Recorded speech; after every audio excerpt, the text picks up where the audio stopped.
Speculation leaks and its release, the PlayStation 5 Pro is finally here, and let's get right into it. Now, as of the making of this video, the PS5 Pro represents the most powerful console hardware on the market, but it's also the most expensive at $699 retail here in the US, and that is literally could build a PC with very similar specs, and actually probably could build it better. You could put a 3060 in there, put a crappy 500 watt processor, do an AMD 2 architecture, AMD processor, 16 gigs of RAM.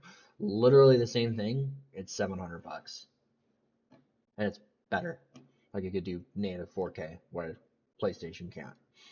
without a built-in Blu-ray disc Get a drive. PC, seriously. Now, It's the not worth PlayStation it. 4 Pro arrived at a turning point in the market. Many customers Unless you want to go to play 4K the exclusives, televisions, then buy a updated their PS5 Pro, I hardware guess. mid-cycle to take I would just get a advantage PS5. of I this wouldn't get the advent Pro. of 4K resolutions. The PlayStation 4 Pro offered a faster CPU clock, memory bandwidth, and a faster GPU as a result, and games looked better on the PS4 Pro. Textures in Spider-Man on the PS4 Pro were significantly cleaner than the regular PS4, for example. The PS5 Pro comes with enhancements over the base PS5, but it may not be as immediately noticeable as you would expect. Both systems support 4K out of the box, and while there is talk of 8K titles running on the PS5 Pro, I'm not really going to address that in this episode because no one in the world I know personally even owns an 8K device. I think Sony's push for 8K really should be in the next generation, but the PS5 Agreed. Pro does come with its own enhancements. The boosts come in the form of visual fidelity improvements, GPU performance enhancements, and enhanced ray tracing features.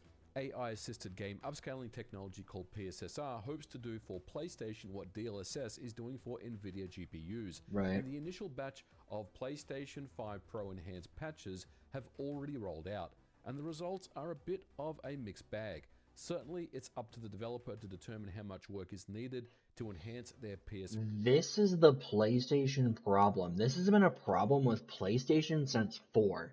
They always release these features with the PlayStation, and the developers never do anything with them. Developers have better things to do with their time than to be supporting your hardware. Are they being compensated for this?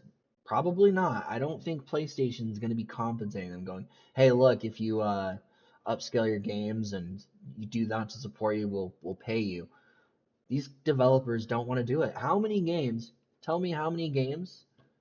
They put in the comments. How many games on the PlayStation 5 and PlayStation 4 use the touchpad as a feature? Oh wait. How many games? Can you name 5 that utilize the touchpad as a feature in the game more than once? More.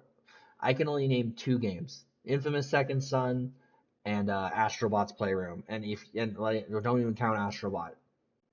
Anything that's not developed by PlayStation. Can you name anything? Oh wait. Title They don't do it. They don't use it. There's no incentive for these developers to do it.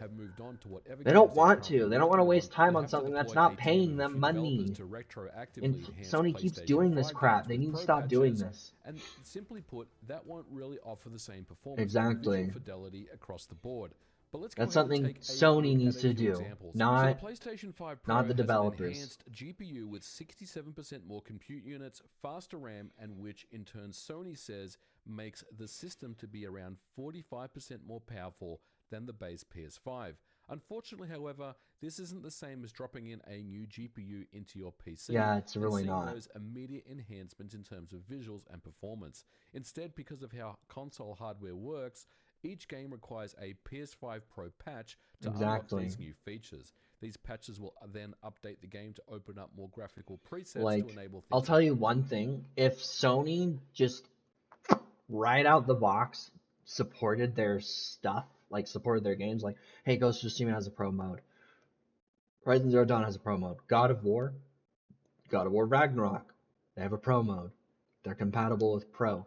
Ratchet and Clank, like all of the studios they own and all the studios they own. I can't fucking human today. All the studios they own, all the games they make, they could legitimately do that and make that a selling point. But even Sony doesn't do it that much. Like, if Sony themselves isn't going to do it that much, and if they are, Why haven't like I'm a pretty average? I think I'm a pretty average gamer. Okay, I'm not going out of my way to go see if the PS5 Pro is going to support the games I want to do. They need to advertise this crap. Like, there's really not a huge incentive. Why didn't Sony say that when they came out with the console? Why didn't they say, also, we plan on supporting all of our PlayStation 5 titles with 4K native resolution enabled. We also are going to bridge the gap with performance and quality mode. And all of our PlayStation Studio games that are developed in-house will have it day one. Boom. You would immediately see more of an uptick in interest. All you have to do is download the patch if you already own the game, and it's free. Boom. That would immediately justify the price. That would immediately want people to maybe invest in the Pro a little more and go get a disc drive and be like, oh man, I have this on disc. Popping that sucker in. But they didn't do that! Like, oh my god, PlayStation. Seriously. PSSR, for example, which can have the benefit Give it of value. Sony's You're AI not giving upscaling along any with increased consumer GPU value and memory here. performance to smooth out frame rates. This is one of the benefits of the PS5 Pro Well, the over the value's base in hardware, the and it does frame exactly rates. what it's advertised to do. People don't With a care good on console. PSSR implementation, it All can my be console a friends big go, difference I in don't visual care. I'm happy fidelity with how it as looks. compared to the base PS5. I don't care about Final fancy Fantasy frames as VII long as it's Rebirth is one playable. such game, probably the game right now that is the Can't say I showcase blame of what 'em. is possible with a good PSSR implementation. Now, way back when, earlier this year, I beat the entire game in performance mode. Yeah, when and they released, even there said were many it. times where I felt like the image looked like smeared Vaseline on my screen. So I was very much happy to see. Yeah, but even Sony themselves said, hey, most of our gamers play on performance mode. They don't play on quality. Okay, there you go. There's An your enhanced Final Fantasy yeah, you Rebirth just answered your appear own on the question. PS5 Pro. Not to Hey, mention, most even of in our performance gamers only mode, play if the 60 on FPS is performance, the not target, quality. unfortunately the base PS5 isn't capable So of locking at 60, especially in the outdoor it shows areas. you that the Now, this is gamers all fixed want up thanks to the smoother PlayStation frame 5 rates Pro over with its fancy enhanced graphics. GPU and its PSSR implementation. And this can be a really awesome first impression of what the PlayStation 5 Pro can actually do. Sony's been hard at work to offer over 50 PS5 Pro enhanced games at launch, with more being announced almost every day. Why didn't they One say thing I that? did notice, however, is that a You know? PS5 Pro enhancement patch doesn't necessarily imply that it's going to use PSSR and improve fidelity. One great example of this is Dead Rising Deluxe Remaster added PS5 Pro ray tracing support in the update, but there's no mention of any visual improvements beyond that. So although your game may get a PS5 Pro patch, I double-checked the patch notes for more information about exactly what was updated. Now, when it comes to PSSR, it does allow more games to target 4K at 60 FPS or higher, with but is it fidelity native or presets is it just applied. using AI Stellar Blade upscaling? is one game that opens up additional preset modes purely for the PS5 Pro, and the visual upgrade I really don't can be think quite the noticeable. processor and The the shimmering and noise GPU on in the the base version PlayStation is all could do but gone 4K on the PS5 Pro natively. version. It In other tests that I ran, takes I a didn't notice as much in terms lot of GPU, fidelity CPU power improvements. to The Last achieve of Us 4K Part 2, for natively. example, was one game that looks superb on base PS5, but it's really hard to tell if there's any real difference in terms of visual fidelity on the PS5 Pro version. Yeah, You that's really a huge just have to problem look too. for it. The base PS5 performance runs at an almost like 60 FPS. Well, and that's the thing. People don't want to look for it. Like if you're going, you're squinting your eyes trying to see differences. Is that going to justify your price tag? People don't care, you know. There might be a small like amount of people that care about this, but I think most people they're happy with the PS5 that they already have it. I think, and this is a prediction here, I think a majority of people that have PS5 are not going to buy the Pro. I think there might be a few hardcore fanatics that just have the money to blow and will buy a Pro. And I'm sure the Pro will probably do okay. It'll probably sell like 3-4 million units, no problem, right? But this just to me is not an enticing offer. It can't do native 4K. You can go build a PC and do native 4K. Now, mind you, you're probably going to get 30 frames per second if you run a 3060 in 4K, because that's what I'm running right now, and I get about 30 frames playing Cyberpunk. So it depends on the game, but for Cyberpunk 2077, you can get about 35 frames per second on a 3060 Ti. So a 3060 should give you similar performance. So 3060 can barely do 4K. So the fact that this console is AI upscaling 4K, that's a downgrade. It's not really a huge upgrade. And you're just, to me personally, it's more value for money to just build a $700 PC and you can play all the games. Plus, you have the advantage of the Steam store having insanely good sales. I had a buddy that got Borderlands 1, all the DLC, Borderlands 2, all the DLC, Borderlands 3, all the DLC for like $20 for 3 games with all the DLC. They were all basically all the Game of the Year editions.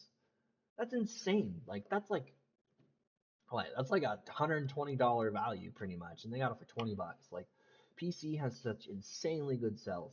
Like the thing now, and I think this is what PlayStation really needs to understand is that consoles and PCs are starting to the consoles are heavily catching up to PCs, heavily. Like it's really darn close. Like you just it's not a good idea. I don't think it's a good idea. It does not make financial business sense to build a console that is not as good as a PC for PC prices. The whole point of consoles, and I will keep saying this because it is true, is consoles have been budget value for the money. Sony is trying to pull a Sony from back in the 2006 PS3 release when they thought it was a good idea to release it for $600, and that didn't go real well. It almost bankrupted Sony. I think Sony's getting a little too damn comfortable in their britches because they know they can screw people over because they kind of have a monopoly right now. Like, let's be real. Yes, as well. So in my mind, an enhanced Last of Us Part 2 remaster isn't Mm-hmm. really that impressive. On the other hand, a game Exactly. like There's no Dragon's Dogma value. 2 fared much better, with its performance being a mixed bag on base PS5. The PS5 Pro patch really smooths out performance on the Mm-hmm. Pro, and this is one game that I've been waiting for a Pro patch to appear before playing it, and I'm really glad that I did. Another game that I tested was the Crew Motorfest. Now, this is an interesting one from Ubisoft. Now, Ubisoft is handling PSSR patches in a little bit different way because when you update your game with the PS5 Pro patch, you'll notice that the graphics Yeah, you're at option the mercy of to the switch between developer. fidelity You and don't have to worry about performance that on is PC. completely removed. And what's Now, actually to happening be fair behind to the PC, scenes there are here some games is that that the just Crew are Motorfest dog and I crap on believe PC other because Ubisoft games, they usually including put them on Assassin's console Creed first, Mirage, then put them are on PC. basically allowing the game to use PSSR But yeah, upscaling as well as what appears to be RT reflections, at least in the Crew Motorfest. And I gotta say that this is one of those games that kind of flew under the radar a little bit and a pretty impressive showcase of what PSSR can do. Another game with a recent PS5 Pro that's a patch fun is game. Until I like Dawn. that The one. brand new 1.06 patch now includes a performance/fidelity option. The game was Great game. criticized for running at 30 FPS at launch, but now, thanks to the new 60 FPS patch, the game. Come on, you guys. It's a story-based game. It doesn't really need to be running at 60 frames, does it? Come on. What are you gonna do? Oh man, I need that 60 frames to make that choice with Josh. Like, really? Looks a lot better and runs great. It should have Yeah. been there at I mean, launch, it's nice that it definitely, but runs. this is certainly better late I than don't never. know. I don't know. I don't know if I So what agree about with the that. games that don't have any PS5 Pro enhancements? Do they receive any boost in performance at all? Well, yes, they do. There is an option for developers to boost the CPU performance by about 10% by slightly reducing GPU clocks by around 1.5%. What this means is that the PS5 Pro standard mode Elden runs Ring. the same 8-core AMD Zen 2 hardware at 3.5 gigahertz, with the higher CPU frequency can now be clocked up to 3.85 gigahertz. Not That's not massive, bad. but notable in some games. And just like the PS4 Pro boost mode, the PS5 Pro can also offer some additional performance for free. Games can still take advantage of the increased GPU power that the PS5 Pro offers and can also take advantage of the high CPU clocks on the PS5 Pro as well. Elden Ring is probably the first game that most people are thinking about when it comes to this, and on base PS5 in performance mode, as we know, the game has always struggled to keep its 60 FPS target. On PS5 Pro in performance mode with ray tracing disabled, it's much smoother. Definitely not perfect, And this particular video clip, even though it does lock at 60 FPS, is not indicative of the entire game. 55 But still as you really can good, see, though, the PS5 you know. Pro is probably the best way to enjoy Elden Ring on console to date. And this is one game that many of us would like to see a dedicated PSSR update for, but as it stands, it still runs much better than what we have here on base PS5. Another interesting test I tried was Silent Hill Short Message. Now this game features an uncapped frame rate, but a fixed PS5, 4K resolution, and as such, its frame rate is quite erratic on base PS5. Here in the early part of the game, with the PS5 Pro Game Boost, you can see that the frame rates smoothen out quite a bit. Now, I haven't tested later parts in the game that do chug quite a bit as well, so it would be interesting to see the comparisons of Silent Hill The Short Message in later parts of the game. Silent Hill 2 is another game that doesn't support PS5 Pro yet. The introduction sequence as James is walking towards Silent Hill, the game fails to lock at 60 FPS on base PS5. Now with this PS5 Pro Enhanced Edition, and that's what it's saying here, I would argue if it's at 50, if the lowest it's dipping is 55 and it's hitting close to 60, good enough. That's me personally. You know, it's a console, but the price needs to justify the performance, right? If I'm gonna pay 500, okay, 60 frames, 2K resolution, I think is doable on a PS5, no problem. 4K, probably not unless you're doing AI upscaling. Here on the store page, there's really not much difference other than the frame rate is smoothed out. So we do get a 60 FPS experience here at the beginning on of the average game, it looks like you're getting with a few drops just here and there. more but stable frames. I don't believe that this game is actually I just don't know if that's Pro really worth the enhanced $200 hike. I really don't. Because all you need to do is take a look convinced. at the resolution of the game as well as the reflections in the game, and you can see that there's really no enhancements that have been done here at all. So if this is actually the enhanced patch, and honestly, that that's has probably been applied, what most developers are going to do. They're not going to. Now, the PS5 Pro also comes with another feature to go, enhance the image quality enough. on It's older 60 frames PS4 now. games. Now, this on paper is a nice value add for the hardware, but Sony also mentions that not every PS4 title is supported. Now, with my testing, it appears to be some type of image sharpening shader and not really much else. And the thing is, I can't really tell the difference in any of the games that I tested. I even tried this on a few 2D pixel style games to see if I could trip up the enhancer with no avail. Now the game that I'm running here, The Evil Within 2, should be a good candidate for this, as its uncapped frame rate means the game also runs great on the PS5 Pro, but it's almost impossible to find any sense of sharpening on the enhanced image on the right hand side. Now I have seen reports that games such as Bloodborne can benefit from the PS4 image enhancer, but this option for me really seems similar to the snake oil upscalers that are out there, such as the M Classic, that don't really do anything in real world tests. And the only way to really notice anything is to pause frames, zoom in 300% to really notice the difference. If there's a good test bed of games that take advantage of the PS4 image enhancer, then let me know in the comments below. For me, this feature really is just some type of sharpening shader that doesn't have any benefit in real world tests that I've attempted, at least with my experience. So in conclusion, if you're an enthusiast that wants the best image quality and performance in a game console, then by all means, the PlayStation 5 Pro represents something that you want to buy. It's a system that will provide that experience for you, but its gains in the real world are really about 15 to 35% in terms of performance. And in some scenarios, you really won't notice anything at all.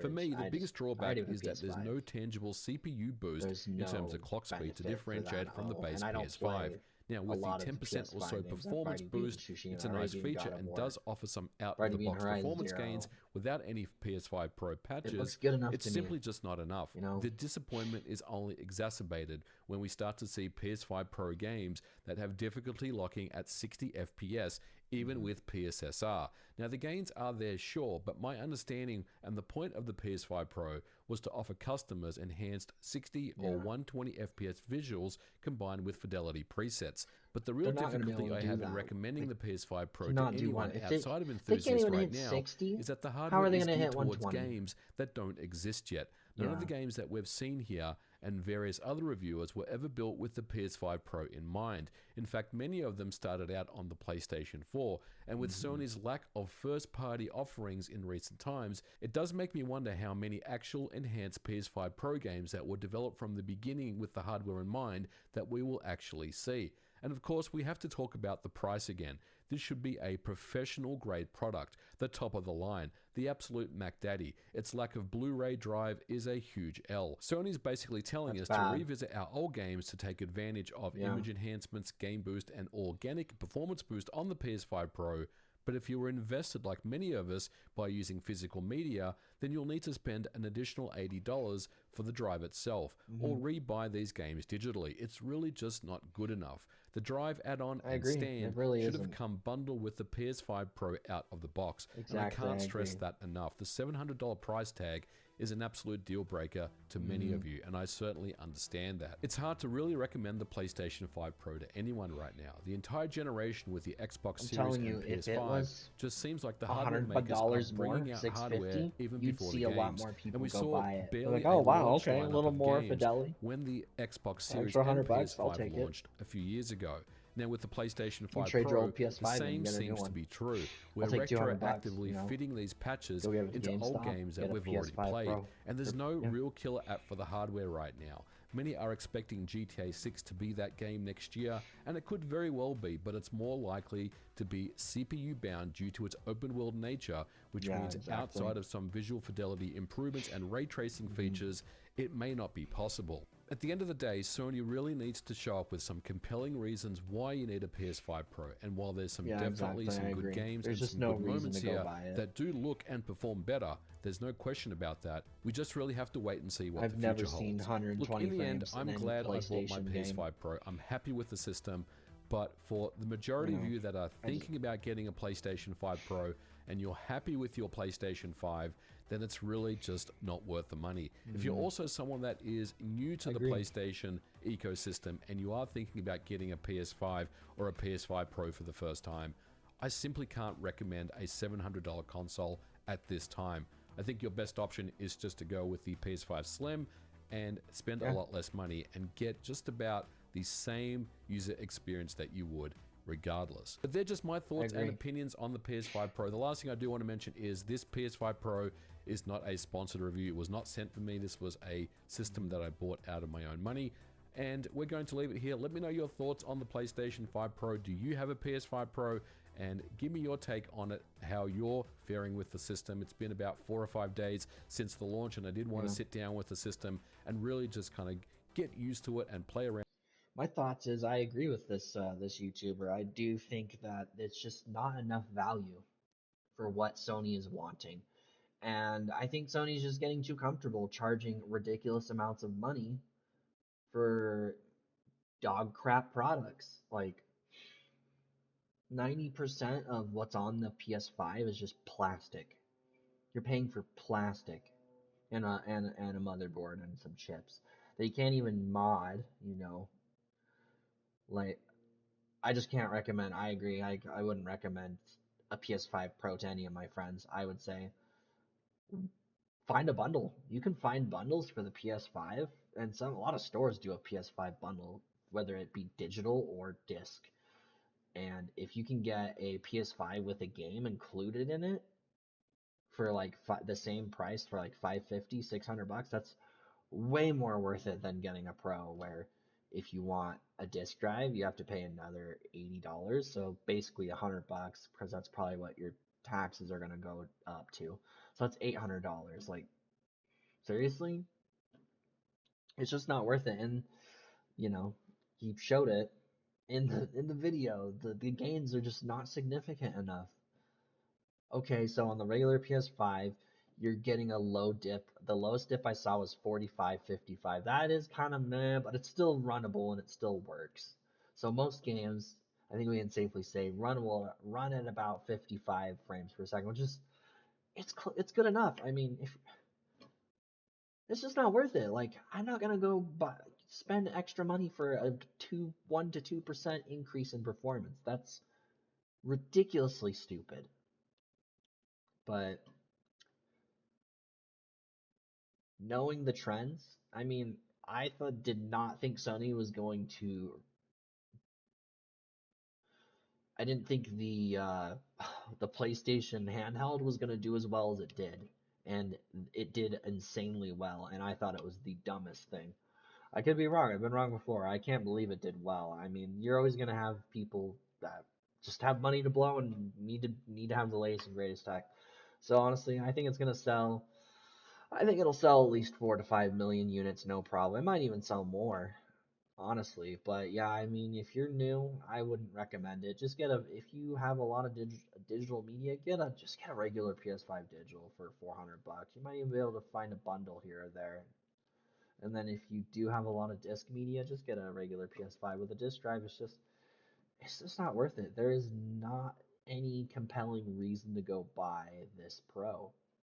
So yeah, that's just my thoughts too. Thanks for watching.